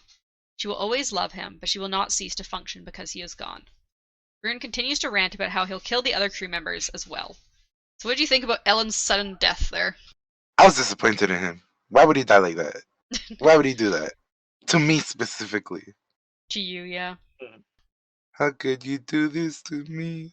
Yeah, kind of anticlimactic, to be honest. Okay, it was a little, you know. I fucking 'Cause, cried like- so hard my first reading of this book. Okay. Yeah, I'm you saw a just lot of saying it things because like go, Vin's reaction was not it. Yeah, I agree. 100% agree with you on that, actually. If Vin had a way like stronger reaction and stuff, now that would have been I like, mean, I oh understood. fuck, I understood why, though. I understand why she Yeah, had to have that reaction because she'd already given up on him once. That's true. She did learn to let him go or whatever, Mm-hmm. Yeah, which also cringe, but you know. Mhm. So Vin pushes her power against Ruin, and this time she doesn't pull back when he pushes back. She doesn't preserve Oh. herself. She drives on, feeling pain in her divine body. Vin tells Ruin that preservation could not kill him, which is why he needed humans. He needed a creature of both preservation and ruin, something that could destroy to protect. She says that this was preservation's plan, not Ruin's, and that he just killed the only person that gave her a reason to live. Their bodies rip apart as their powers fuse together. Their minds meld, and they puff out like mist under a hot sun. So what do you think of Vin killing herself I hated to it. kill Ruin? I hated You it. hated it? I hated it. I hated it because I was like, I didn't hate the fact that she did it. I hated the fact that they didn't give me enough information. It was just like, all right, this is what happened. All right, boom, done. It was such a quick and anticlimactic fucking scene. I was just like, I wanted a bigger battle. I see. I kept picturing them as like just clouds. Yeah, clouds colliding. And then when she would smile and shit, she was like, she projected a smile towards Rin or whatever. And like, I'm just like, okay, that cloud has teeth. So chapter I'm just 80... like bumping clouds, like. Oh god. Chapter 82. Once Vin died, the end came quickly. We were not prepared for it. But even all the Lord Ruler's planning could not have prepared us for this. How did one prepare for the end of the world itself? Any thoughts about that? That wasn't really much to talk about there. What do you mean? That literally meant everything. Yeah? Yeah, Talk it was about so then. like such a good one. Tell me about it. So like, it all started when Vin was a baby, Oh my gosh. and It all imagine. started 27 years ago. We move to Say's point of view as he watches the Koloss rage Why around are we in moving to confusion. Say's point of view? So why move to Say's point of view? We don't need that guy. Right? Says literally did nothing this whole fucking time. As he watched the Koloss rage around in confusion. Out of all the ATM soldiers, only Demo remained as he had been able to crawl back to the cavern. Azildin bandaged his wounds, and the sun was rising and bringing in intense heat. Sayes could also hear shouts from inside the cavern, meaning Koloss had gotten in from one of the entrances. Sayes insists that Vin will come. Were you surprised that Demo was still alive at this point? Really. No? Yes. People don't die in this book. What are you talking But about? also, the Mo's like a baddie because he's been like surviving this whole fucking like 3 books, bro. Apparently he survived Yeah, Cola's attack between books at one point. he Where he's should got he that should have scar on died his so head. many times. I mean, we know he's not able to do that, but Suddenly, maybe there's two. Suddenly the two figures slump out of nowhere next to Ellen's corpse. Sayce scrambles out towards them, dodging Cola's attacks and feeling his skin burning. He's wearing all of his metal mines just in case, including his copper mines. As he gets to Ellen's corpse, he sees Vin next to him, as well as a man with red hair. Sayce ignores the red-haired man and shakes Vin's body. Why but ignore she is that dead. sexy man? Sayce cries out, asking if this is how it ends. Sayce then sees mist leaking from Vin's body, and can somehow just barely see a vast whiteness beyond it. He touches the power, and it feels a vast stability. The body of the red-haired man was leaking a black smoke, and when Sayce touched it, he felt the power of change and destruction. Suddenly the prophecies began to make sense. They used a gender-neutral pronoun because the hero wasn't truly a man. He could feel the powers twisting around him, and he thinks about how the hero will be rejected by his people, and not be a soldier but still fight. He would not be born a king, but would become one anyway. Sayce moves away from the powers slightly, saying he can't do this. He says that he can't fix the world. Colas around him scream as they begin to burn. Sayce says he is no hero as he glances at his... Can you shut up, Siren? No, somebody's getting arrested right now. No, that's an ambulance. Oh, somebody's dying right now. Yeah, You just someone's tell him dying. to shut up. No, you told him to shut up. Someone's dying. Like, Yeah. goddamn. The callousness in your voice. Holy He shit. says that he can't fix the world. Colas around him scream as they begin to burn. Sayce says he is no hero as he glances at his copper mines, thinking about how the prophecy stated that the hero would bear the future of the world on their arms. So, outside of the fact that you had been saying this whole time that Sayce was going to be the hero of ages, did you catch on to these clues in the prophecy about? No, because it's about so many people. All of these clues could still hit on so many different people. I feel like the biggest thing Like, was like it's bearing the so- world on your arms, like the whole like the copper mines are on his arms. But that's once again like it's so vague that it could have been literally anybody. It could have been all of these people, and he's just making the assumption. He's like, oh well, it does fit me now. All of a sudden, all of these things Yeah. kind of work for me. Kind of like with the whatever the dude's name was, the guy they all thought Alendi? was the Lord. Alendi? Yeah, Alendi, where they were all just like making it work for him. Kind of the same aspect. Like you're just kind of making it work for you. Now, granted, you're not wrong. He is technically a hero, I and think- it is of the ages. I think it's less of the fact that he's a hero of ages, which, by the way, a hero of ages, because Yeah, there's going to be 100%. multiple or There whatever. are multiple. Wouldn't that just mean that it's not necessarily him? It's just whoever can blend the powers together? Yeah. Which could literally be Which could have been multiple Vin. Which could Yeah. have been Vin. She melded the powers together. That's true. She could have just been the catalyst, which means she would be the hero of ages. I think they're all the hero of ages, and Mhm. because without one, you would not have the others. Taze could not have done this by himself. Hell, he was pleading to God to like give him some help. Motherfucker could not do this alone, and there's no way he's just by himself a hero of ages. So Sayce suddenly shoves his arms into the powers and fills his mind with the information from his copper mines before he turns to mist and the metal mines drop to the ground. Sayce thinks that the hero will not just have the power to save the world, but also to destroy it. The hero needed both the power of preservation and the power of ruin. Sayce can feel the powers try to destroy each other, but he is able to keep them from doing so. Sayce can see all the little bits of truth in the information in the religions of the people of the past, information that can help him fix the world. The Bennett people had worshipped by doing map making, which showed Sayce how the world used to look, where the continents were, mountains and oceans. The Now, Neslan see, people... this is something I love this. only Sage could do. Yeah. This is something only Sage could do. The Neslan people had worshipped Trell and the stars, and that allowed Sayce to figure out where the planet was to be placed in the solar system.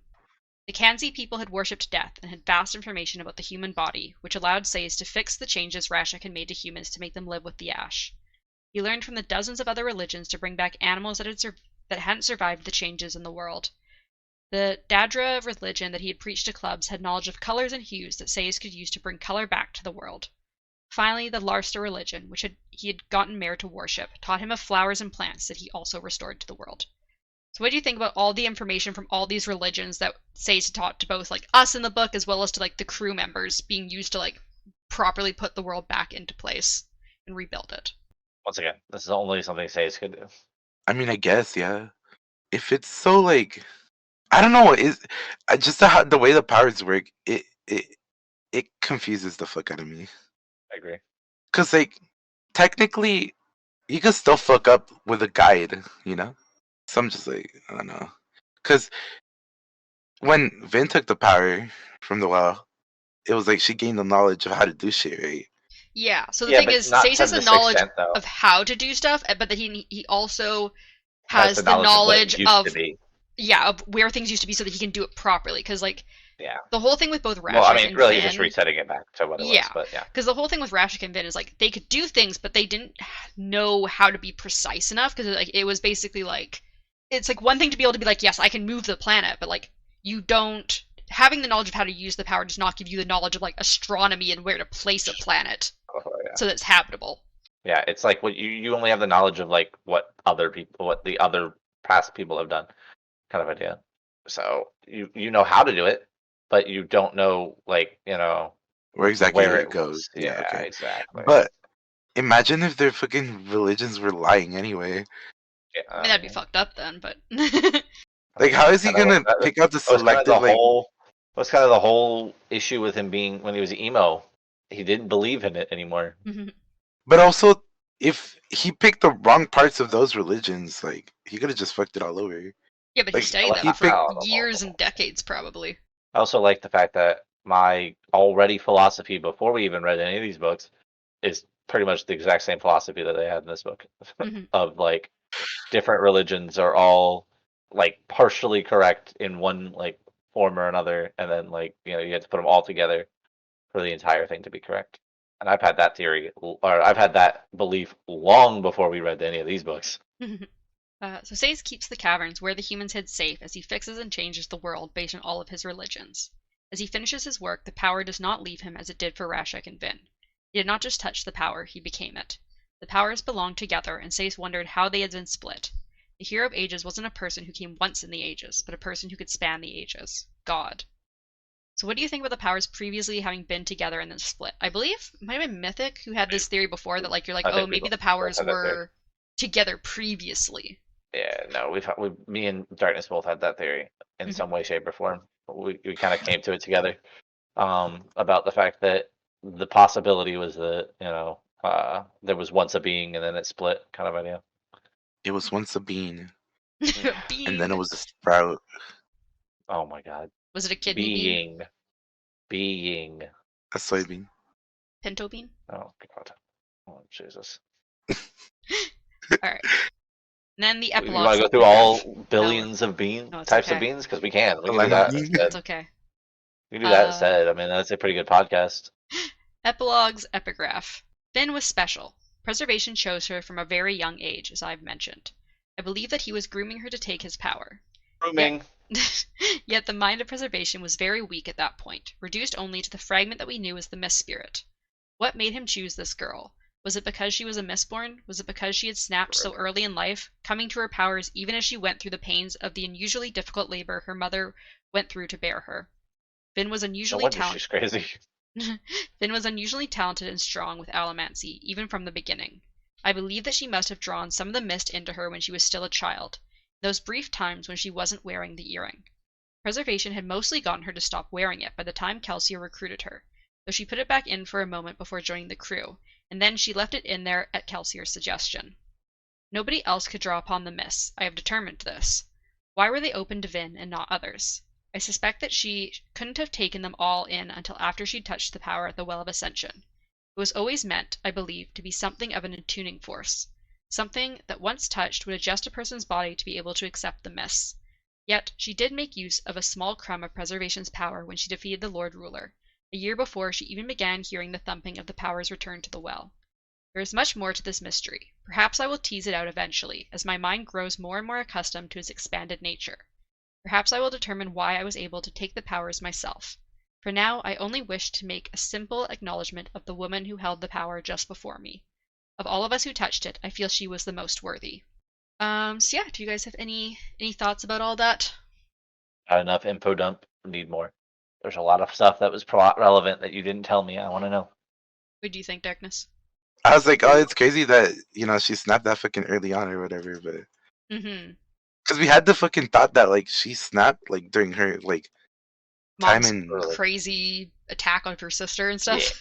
Well, I was I thinking thought more she like was- during her time with the the one dude, the cruise slaver or whatever. guy. Yeah, Flavor With the guy, thieving yeah. cruise and stuff. yeah. Cause like, can you snap that early on? It's like crazy. Cause like, do you even understand what the fuck is happening? Well, that's probably one of the reasons why she never really realized what she was, because she always She was had a these Mistborn. powers. Yep. She's always been this good. What was it called? Luck? Her luck? Yeah, she called it luck. Because she mainly just used Wasn't far emotional off. allomancy back then. She wasn't far off. She was pretty lucky. So we move to Spook's point of view as he wakes up from a nightmare.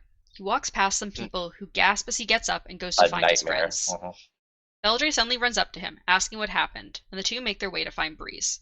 When they find Breeze, he tells Spook that he is looking well, and Beldre asks if that's all he's going to say when Spook has been suddenly and completely healed. They then head out of the cabin. I like Breeze's reply. Yeah, to Breeze is that just stuff. like, yeah, other things have happened. Things are just happening Yeah. right now. Don't question But it. all the shit that happens around us, I'm not really. Yeah, he's like, I'm just accepting these things at this point. So they head out of the cavern, Beldre being a bit worried since she says that people said the city was burning from the sun. However, Spook feels confident as he opens the trapdoor. When he goes out, he sees no city, but instead a field of green grass. Breeze also comes out and notes the blue sky and says he thinks Vin has something to do with this. Beldre comes up next and gasps as she sees the grass as well. Then Beldre notices some other people a little bit away, and Ham appears, calling out to Spook.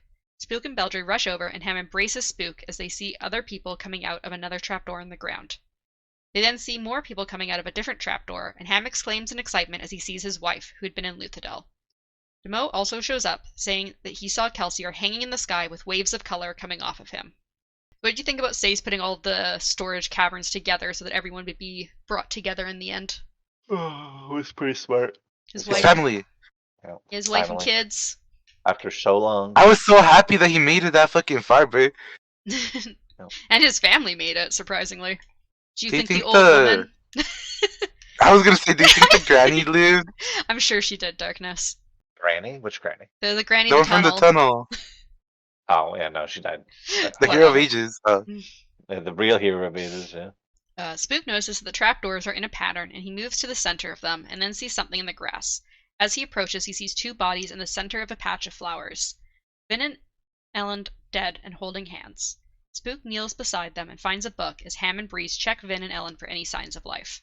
He flips open the book, which starts with the phrase, "I am, unfortunately, the hero of ages," in familiar handwriting. I am, unfortunately. As Spook flips through the Hero of book, ages. Mare's flower picture falls out. What do you think about this book that contains all the epigraphs? Once Oh. again. I wonder who wrote it.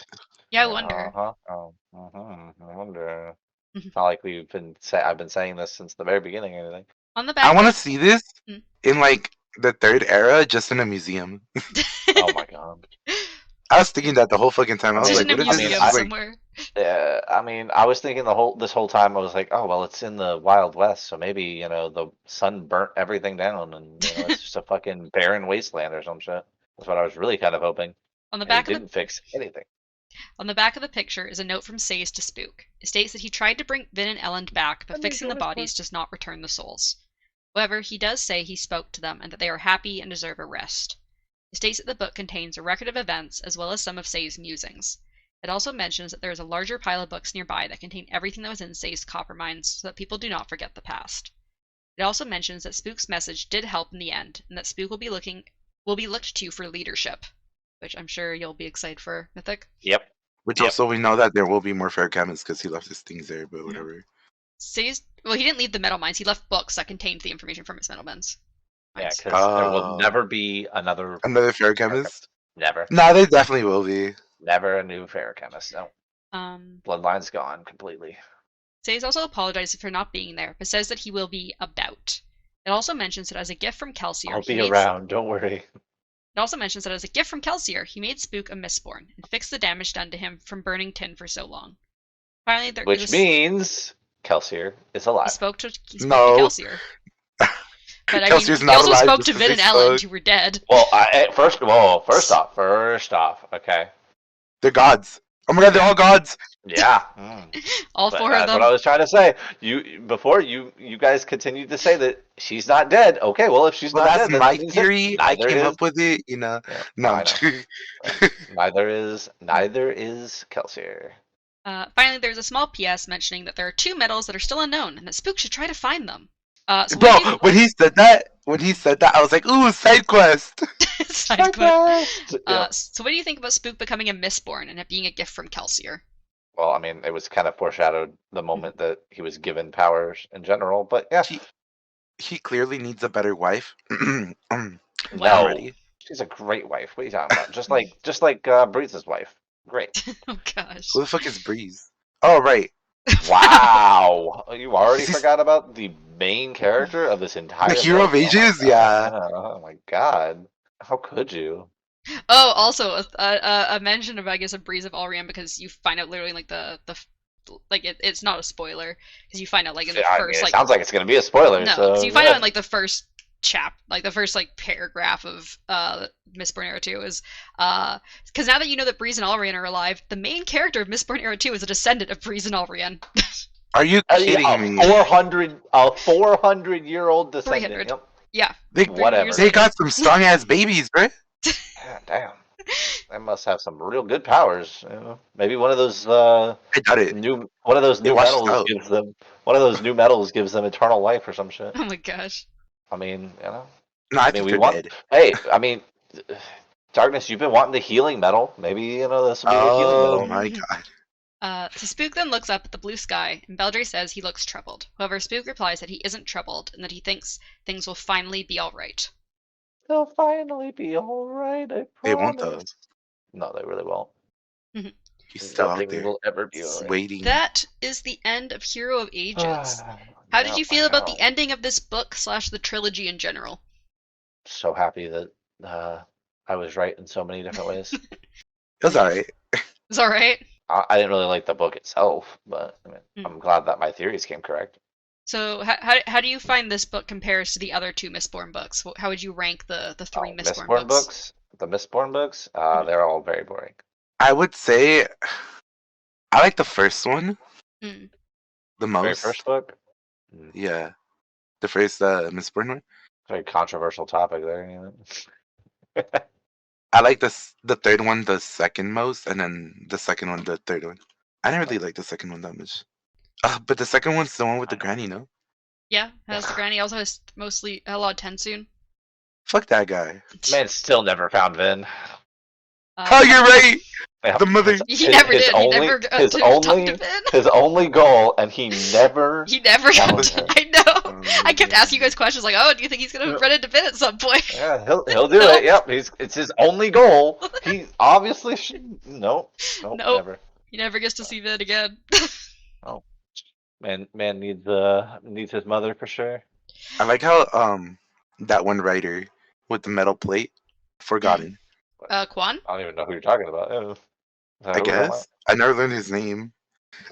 The one that ruined jumped with fucking Marsh. Oh, Goradel. about? Even you forgot? No fucking way. Oh, I thought you were talking about like the big sheet, like from like the last book's epigraphs. That was Quan. Yeah, Goradel was the one that was delivering Spook's message. Yeah, that one. How did you guys like Mistborn compared to Elantris and Warbreaker? I still like Warbreaker the best. What about you, Mythic? I think I enjoy the first one and the third book of Mistborn Mm. way more than I enjoy like Elantris. Mm. But I like the Elantris book in general over the second book for Mistborn, which is kind of weird. I think I just don't like the second book. For some reason, I thought when we finished the second book, you said the second book was like one of your favorites, though. I don't think so. Wrong about that? I thought you did, because I thought I talked to you about how You're like I wrong about a also lot like of the things. second book a That lot. wouldn't shock me if you were wrong about that. I mean, what part would I like about the second book? I don't know. I thought besides you the said you liked granny. it. Maybe I'm wrong. Also, what did you? Maybe- Sorry, go ahead. I'm sorry, but maybe I did at the time. I think you might have at the time because you were like into it, like we were like in the book and everything. Maybe you were like to at the moment, but Maybe it was the information, but like this one gives like hell of a lot more. So yeah, it does.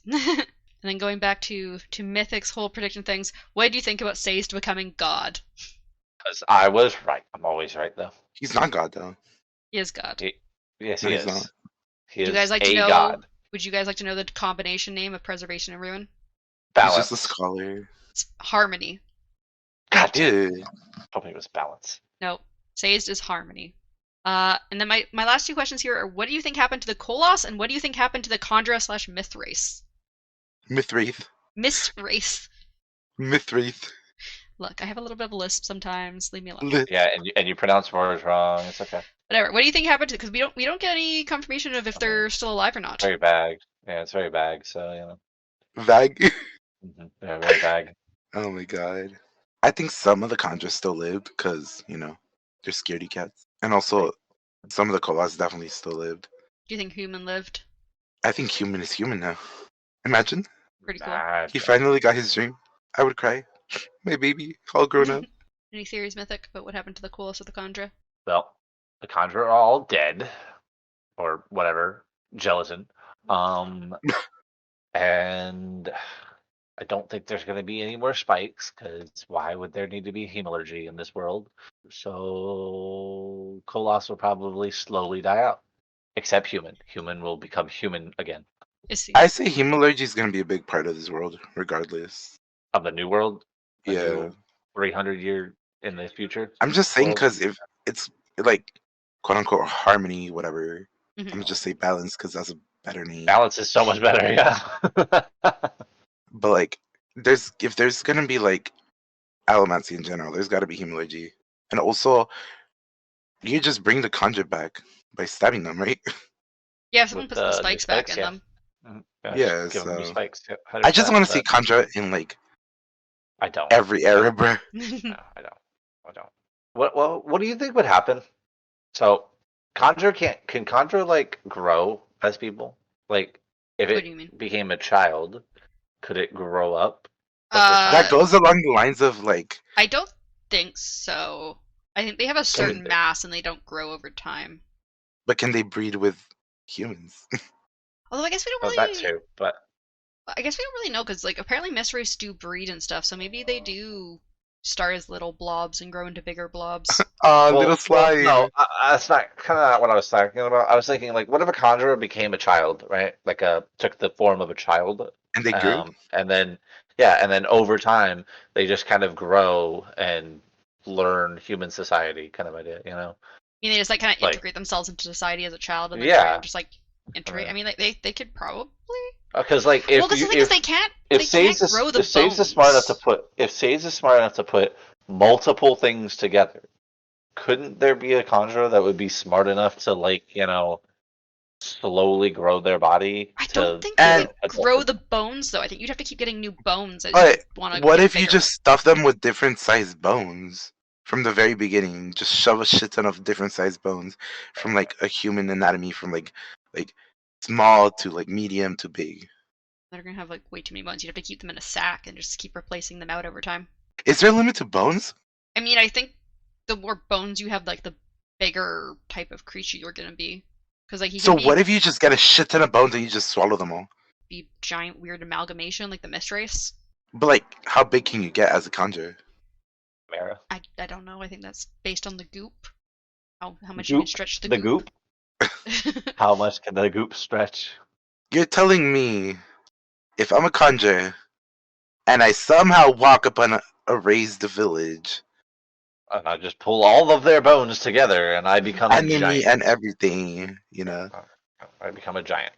I don't know. I don't know what the limits of how big a conjurer can be are. How do you not know? I don't know how the limits of a conjurer. I'm Yeah, sorry. why? Well, you know everything. Is Why this don't you actually know that's this? not? Is this actually something that's not explained at all? Not plot They relevant don't at all? have like a science textbook about Condra. No. Why not? You see, this is what I'm telling you. I need like a biological like book. Yeah. I need like a book about what animals there are in this fucking world. I need just like We'll I find need out more animals. about what animals there are in Mistborn era too. Of course. okay, you do. but not what Yeah, animals like there were in the horses, first but- one. Well, Oh no, my God, darkness, Say's darkness. restored the animals Mistborn that were horse. permanently. Mistborn horse. I know that's what I've been saying. I think a hemalurgic horse would be better. Hemalurgic horse. Alright, well, that is the end of Hero of Ages. We're gonna end this recording and start the next recording for the preview for our Canon Unbounded. So thank you guys for listening to this part. And Do we have to? yes. I know, right? Do we?